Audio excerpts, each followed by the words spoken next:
Gaspard, Linky et compagnie, touche pas à mon compteur, l'émission du collectif du même nom.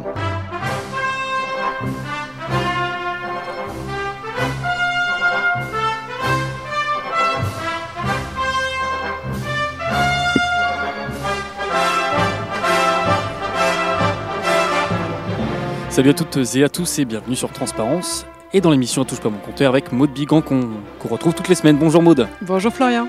Alors aujourd'hui on va tourner autour des incendies. Tout à fait. Notamment, donc, tu vas nous citer un incendie dans les Calanques de Marseille. D'un compteur Linky. Voilà, d'un départ de compteur Linky. Bon, heureusement il n'y a pas de blessés. Voilà, ils ont détecté heureusement le problème très très tôt. Et surtout, ça aurait pu dégénérer en un très gros feu de forêt potentiellement. Mais on va voir le témoignage de la personne.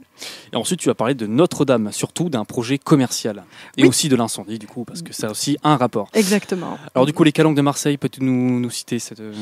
Oui, alors qu'est-ce qui se passe ? C'est un post Facebook, si vous voulez, d'une personne qui témoigne, qui n'a pas vu dans la presse l'incendie dont il a été le témoin donc relaté, donc il le fait directement. Alors, vous pouvez trouver ce lien sur le site de la radio et aussi sur le site stop-linky.fr. Le titre aussi de l'article tel que relaté également par Stop Linky Var Est, c'est « Les Calanques de Marseille ont échappé au feu de justesse ». Alors voilà, donc cette personne nous dit hier, les pompiers et la police sont venus suite au départ d'incendie de notre compteur Linky installé très récemment. Ce dernier a entraîné l'explosion du boîtier différentiel qui lui était associé. Nous devons à la chance d'avoir aperçu les flammes à temps et d'avoir pu maîtriser cet incendie nous-mêmes avant que les pompiers puissent intervenir et que l'irréparable arrive. Ce sinistre aurait eu lieu de nuit. Je pense que le bilan aujourd'hui serait désastreux.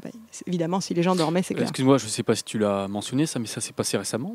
Oui, tout à fait. Oui. Alors, le post apparemment daterait autour du 10 mai 2019, ou en tout cas l'article sur Stop Linky Var Est. Déjà l'article, donc c'est comme voilà, récent. donc visiblement c'est très récent, ouais, tout à fait.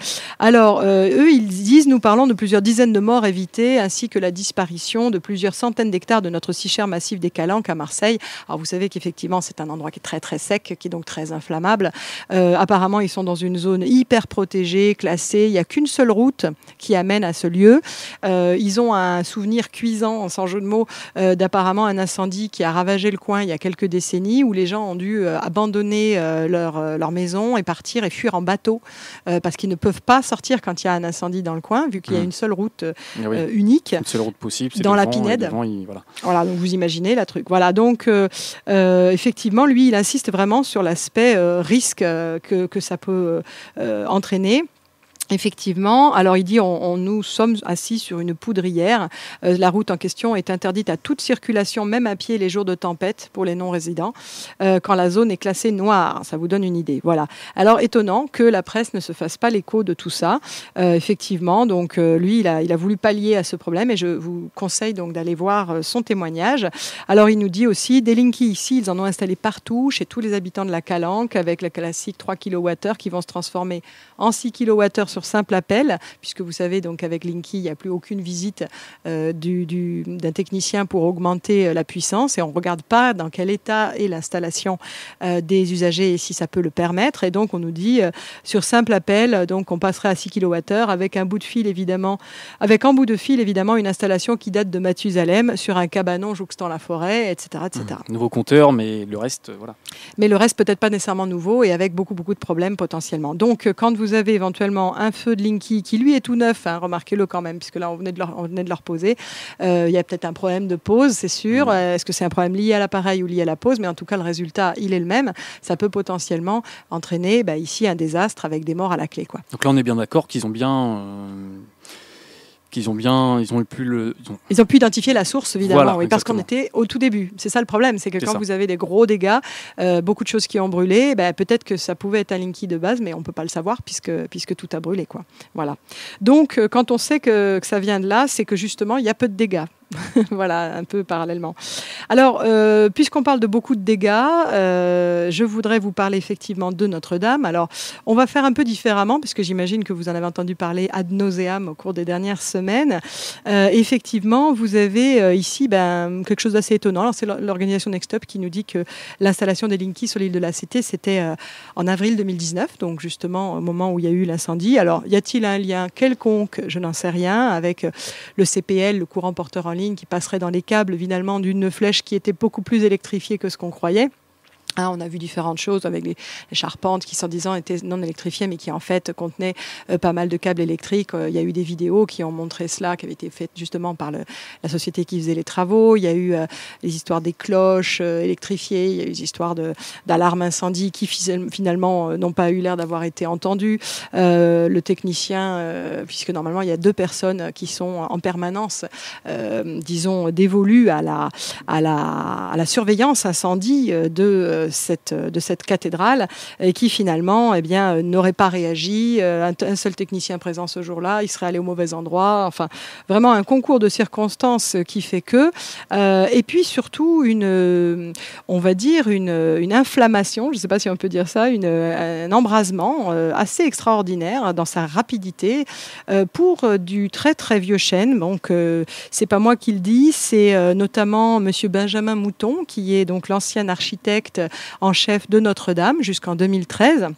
Alors, il s'est exprimé sur LCI, donc au journal avec Pujadas. Et puis, effectivement, alors il explique que pour lui, c'est incompréhensible, que c'est dur comme de l'acier quand ça a 800 ans, le chêne. Alors, c'est vrai que, on a pu entendre qu'à bout de 400 ans, vous avez déjà une semi-fossilisation du bois. Et que, alors, fleurissent sur Internet des témoignages de gens, y compris dans la construction, qui disent, par exemple, que dans des chantiers où ils remplaçaient des anciennes charpentes, ils essayaient, parce qu'il faisait froid, de se réchauffer avec du vieux chêne comme ça, du vieux bois dans des bidons comme ça dans le chantier. Impossible à faire brûler. Ils avaient tout essayé, même avec de l'alcool, ça brûlait pas. Ils avaient dû prendre les chutes des nouvelles bûches qui mettaient des nouvelles poutres, si vous voulez, pour que ça brûle, parce qu'ils n'arrivaient pas à enflammer les vieilles bûches, les vieilles poutres, pardon. Vous avez des artisans qui en parlent. Là, par exemple, un article là, des artisans ayant travaillé à Notre-Dame déclarent ne pas arriver à comprendre l'incendie. Alors ça, c'est sur Sputnik News.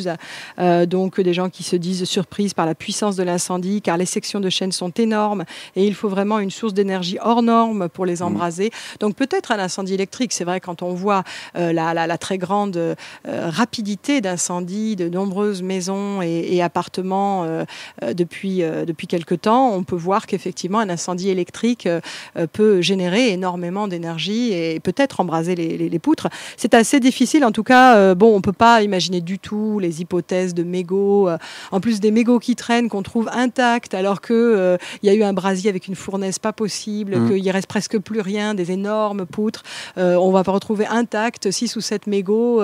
Voilà, ça c'est vraiment assez chiqué. compliqué aussi de polémiquer là-dessus, parce qu'on ne sait pas du tout ce qui s'est passé. On ne sait pas, mais bon. Voilà. Mais si une grosse poutre brûle, un mégot va brûler, quoi.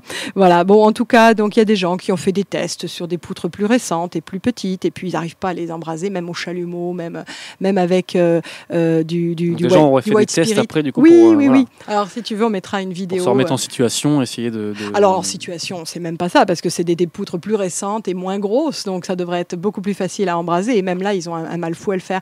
Donc c'est vrai que on pourra mettre un lien, si vous voulez, vers un essai comme ça de quelqu'un qui l'a fait. Visiblement, on n'est pas dans un incendie classique. Alors, électrique peut-être, mais en tout cas certainement pas mégots et compagnie, quoi. Voilà. Alors, ce qui est en plus un peu bizarre, c'est qu'on a dit tout de suite orienté vraiment les choses sur la thèse de l'accident, alors que le début de l'enquête judiciaire, figurez-vous, a commencé 10 jours après l'incendie lui-même. Voilà. Donc, je vous invite à regarder France TV Info, Notre-Dame, début de l'enquête judiciaire. Vous verrez que ça date donc du 25 avril. Donc 10 jours après l'incendie, et qu'on n'a pas donc laissé les enquêteurs commencer à accéder au site avant.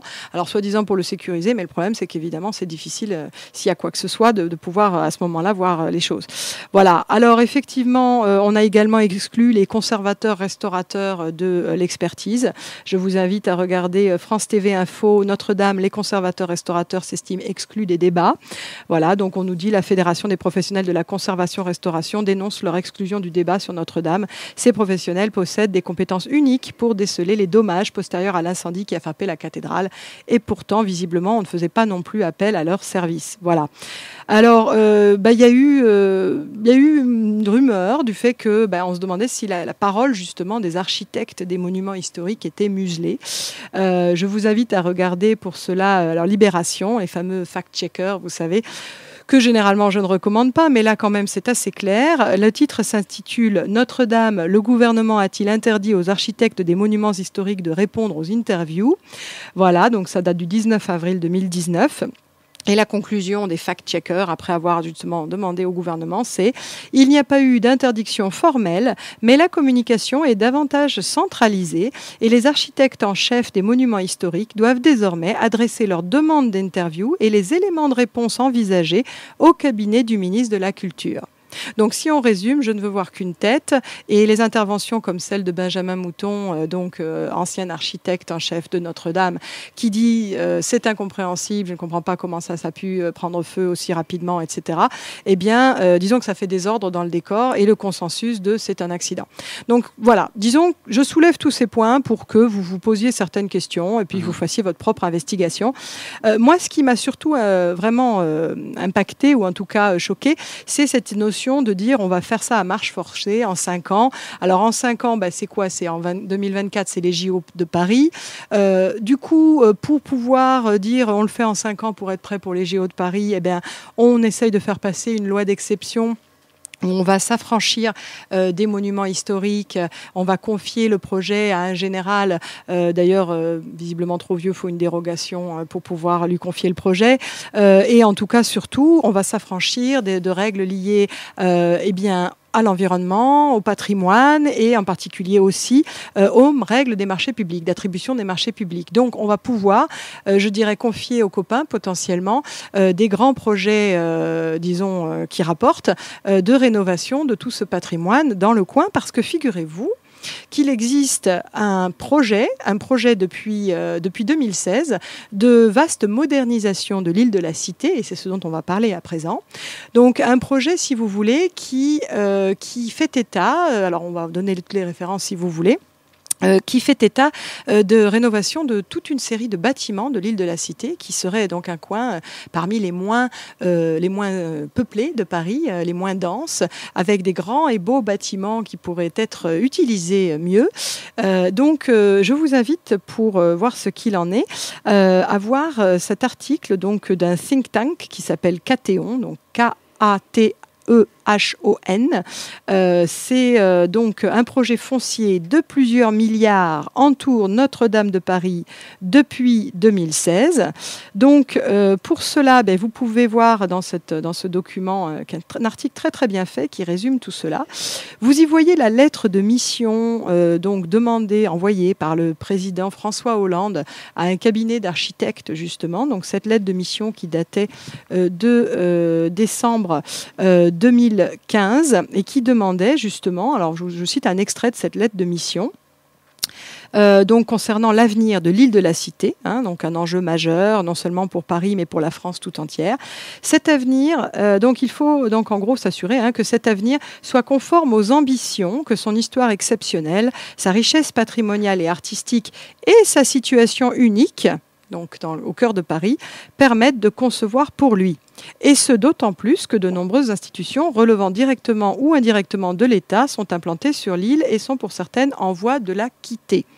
Alors on va voir qu'il y a justement de juteux projets qui sont en cours, notamment par exemple aussi sur l'Hôtel-Dieu. Par exemple, si je vous cite un article de la lettre A.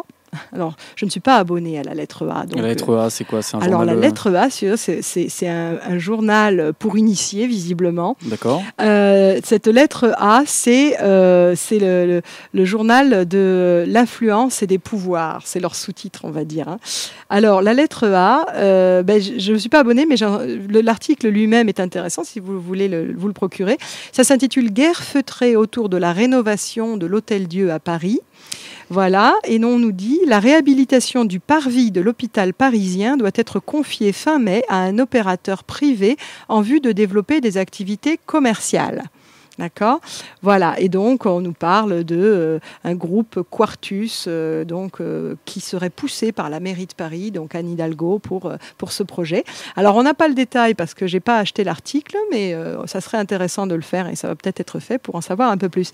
Et puis vous pouvez vous référer à un article plus ancien qui lui ne date pas de 2019 mais du 23 juin 2017 et qui s'intitule Paris, le maître d'œuvre du futur Hôtel-Dieu désigné.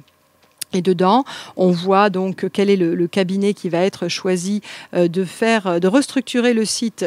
Justement là aussi pour l'horizon 2024, comme par hasard. Donc là encore, les Jeux Olympiques. Donc c'est le cabinet SCO, associé au bureau d'études CETEC. On nous dit un sujet ultra sensible et polémique. Dans les étapes, vide peu à peu l'enceinte historique de l'île de la Cité de ses services hospitaliers. Non, pour toi, selon toi, tout ça, ça a un lien alors. Disons qu'en tout cas, il y a un projet qui existe depuis 2016, qui est clairement défini et qui a été remis d'ailleurs au goût de jour et en tout cas recité par son architecte. Alors c'est Dominique Perrault et Philippe Bellaval. Leur projet et le rapport qu'ils ont remis au gouvernement en décembre 2016 s'intitule « Mission Île de la Cité, le cœur du cœur ». Et vous pouvez trouver tous ces liens justement sur l'article de Catéon dont je vous parlais tout à l'heure. Donc en tout cas, ce projet semble tout à fait cohérent, on va le voir. En tout cas, juste pour finir sur l'Hôtel-Dieu, on nous dit donc que le groupement lauréat engagera les études à la rentrée de septembre pour des travaux lancés en juin 2019 et portant sur les 2/3 de la surface de l'hôpital, soit 32 000 m². Donc ça, c'est dans Paris, le maître d'œuvre du futur Hôtel-Dieu désigné du Parisien. C'est un article du journal Le Parisien, et qui conclut: quid du tiers restant? Eh bien, ces 17 000 m² font l'objet d'un projet de valorisation encore inconnu. Donc, selon les hôpitaux de Paris, ils seront confiés en investissement et exploitation à un tiers dans le cadre d'un cahier des charges élaboré en concertation avec la mairie de Paris.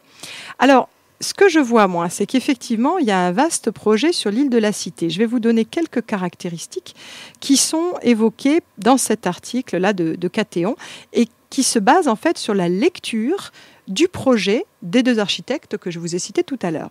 Alors, ce projet, il prévoit plusieurs choses. Déjà, on nous dit l'île de la Cité n'est plus qu'un labyrinthe de citadelles administratives. C'est un territoire insulaire de 22 hectares, le moins dense de Paris, mais situé vraiment au cœur de la ville. Donc, sur 1 millier d'habitants, on a à peine 300 qui sont des résidents permanents. On sait que Notre-Dame de Paris reçoit aux alentours de 13 à 14 millions de visiteurs par an, ce qui en fait le monument le plus visité de Paris. Mais il existe sur l'île de la Cité aussi d'autres monuments très visités, comme la Conciergerie, par exemple, la Sainte-Chapelle. Il y en a aussi d'autres, bien sûr. Etc. Alors, en fait, on nous dit ces touristes ne sont pas véritablement accueillis, c'est-à-dire il n'y a pas un centre pour les accueillir, et aussi et surtout peut-être qu'ils échappent à toute logique marchande. On ne les fait pas particulièrement payer, si vous voulez, pour accéder à toute cette zone. Or, on nous dit, par rapport en particulier à l'île de la Cité, l'État est propriétaire de 57% des espaces et la ville de Paris possède quant à elle 43% du site. Je pense, là on parle de Notre-Dame. Mais si vous regardez une carte de l'île de la Cité, les zones qui sont publiques sont énormes. Elles correspondent à pratiquement toute l'île. Pas tout à fait, mais pratiquement. Donc, si on veut valoriser ces espaces et qu'on les vide, comme ce qui se passe pour l'Hôtel-Dieu, de ces différents services, on peut potentiellement en tirer de juteux bénéfices. Alors, on nous dit l'emplacement stratégique et la rareté des fonciers de l'île permettent d'envisager des projets uniques et ambitieux capables de contenter si bien le privé que la personne publique. Voilà. Donc, ça représenterait créer environ 100 000 m² nouveaux ayant une valeur foncière dépassant le milliard d'euros.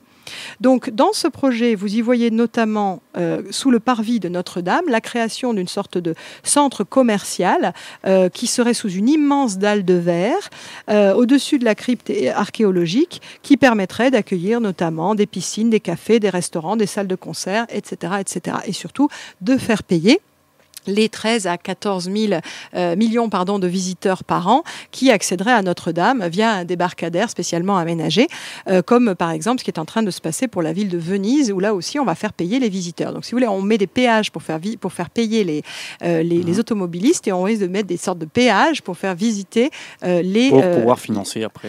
pour pouvoir financer plein de choses, mais en tout cas le financement de ce projet dont on parle ici, eh bien, il semble pouvoir se faire grâce à ces multiples dons qui ont fleuri comme des champignons, si on peut dire. C'est Une partie des dons pourrait servir à ce projet. Aussi, très certainement, parce qu'effectivement, pourquoi faire une loi d'exception comme ça qui opacifie toutes les règles et qui se permettent de passer au-delà de toutes les règles patrimoniales, de toutes les règles d'attribution des marchés publics.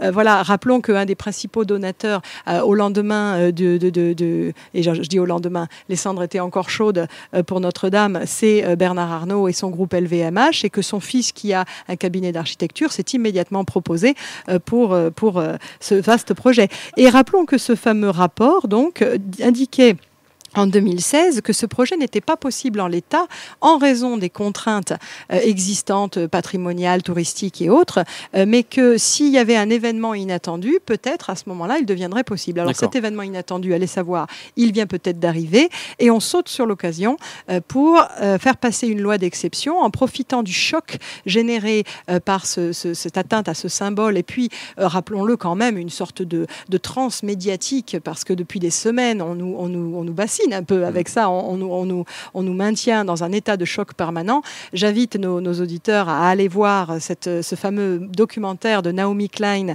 La stratégie du choc, basé sur son livre, qui est très intéressante et qui montre comment, en choquant les gens, on peut leur faire accepter dans la foulée des choses qui seraient inacceptables. Et là, ça ressemble à nous faire financer à coup de déduction d'impôts de milliardaires qui, quand même, de toute façon, faut faire que c'est nous qui payons, un projet commercial qui est dans les cartons depuis plusieurs années et qui ne pouvait pas se faire dans une circonstance comme ça, mais qui, maintenant que toute la partie centrale va être fermée au public pour rénovation de Notre-Dame, va bientôt être possible. Justement, parce que les dons sont censés servir à la rénovation, justement. Alors, comment justifier le fait de se servir des dons pour un autre projet? Est-ce que les gens seraient d'accord pour ça? Les gens ne seront peut-être pas d'accord, mais est-ce qu'ils vont le voir? Parce qu'à partir du moment où on fait une loi d'exception, à partir du moment où on fait une loi d'exception et où on s'affranchit de toutes les règles liées au patrimoine, liées au marché public, liées à l'environnement, etc., on fait ce qu'on veut. Donc, cette fameuse précipitation qui ne fait pas plaisir à Stéphane Bern et à Jacques Lang, il y a des articles sur le sujet, mais qui ne fait pas visiblement plaisir à beaucoup de personnes qui veulent visiblement la reconstruction à l'identique de Notre-Dame, pourrait servir à bien autre chose. Donc, est-ce qu'il a été provoqué ou est-ce qu'il est un accident sur lequel on saute pour faire passer le projet? Dans tous les cas, on semble vraiment être dans une logique commerciale qui n'a rien à voir avec l'aspect, revival catholique et symbolisme, union nationale, etc. Et qui est un très bon moment, juste avant les européennes, pour parler d'autre chose que les Gilets jaunes. Ça ressemble aussi à un détournement d'attention pendant qu'on fait passer d'autres informations ou d'autres lois ou d'autres éléments. Voilà. J'invite nos auditeurs à surtout ne pas perdre le cap dans ces temps assez troublés. Merci beaucoup, Maud, et à la semaine prochaine. À la semaine prochaine.